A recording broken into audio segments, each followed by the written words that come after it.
De nombreuses personnes ont perdu leur maison. Certaines personnes n'ayant pas complètement perdu leur maison ne peuvent quand même pas rentrer chez elles. En une nuit, tout a changé à Antakya. Une grande partie de la ville biblique d'Antioche a été réduite à l'état de ruine après un tremblement de terre de magnitude 7,8 qui a frappé le sud-est de la Turquie et la Syrie en février 2023. Dans des moments aussi dévastateurs, l'agence adventiste de développement et de secours ADRA apporte son soutien aux villes, quartiers et groupes en difficulté.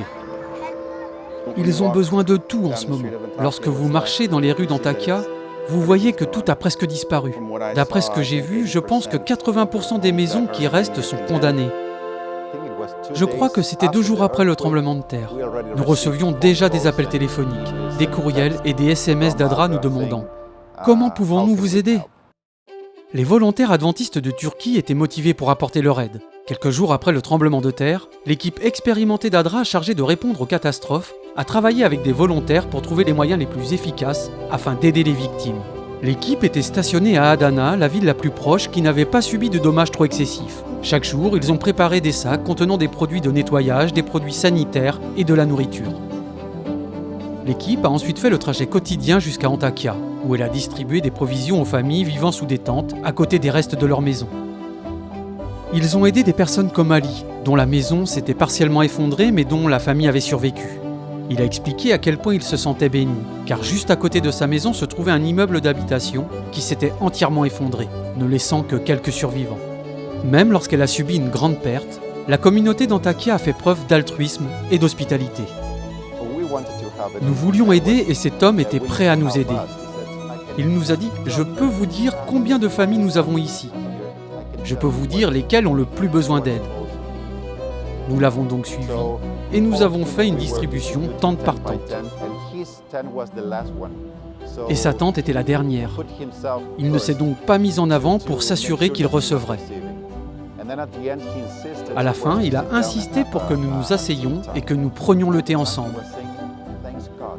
Tout le temps, il disait « Grâce à Dieu, nous avons de l'aide et nous sommes en vie. »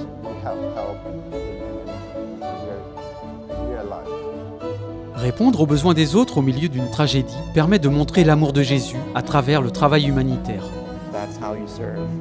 C'est ainsi que vous servez. C'est ainsi que vous utilisez les mêmes méthodes que le Christ.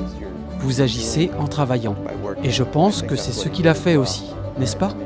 Il nourrissait les gens, il a pris soin d'eux, et c'est ce que nous essayons de faire ici. L'impact positif de l'équipe à Antakya n'aurait pas été possible sans les pasteurs et les volontaires qui travaillent ensemble avec ADRA.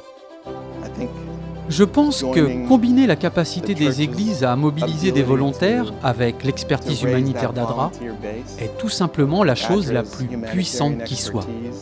À ce jour, nous avons soutenu plus de 7000 personnes. Tous les objectifs que nous avons fixés avec les volontaires et le personnel d'urgence ont été atteints. J'aimerais avoir ces volontaires à chaque intervention d'urgence à laquelle nous participons. Ils ont été incroyables. ADRA continue de travailler dans le monde entier pour soulager la souffrance et montrer l'amour de Jésus. Merci de prier pour ADRA, ainsi que pour les efforts restants pour soutenir les personnes touchées par le tremblement de terre en Turquie et en Syrie. Merci pour votre soutien à la mission dans le monde entier.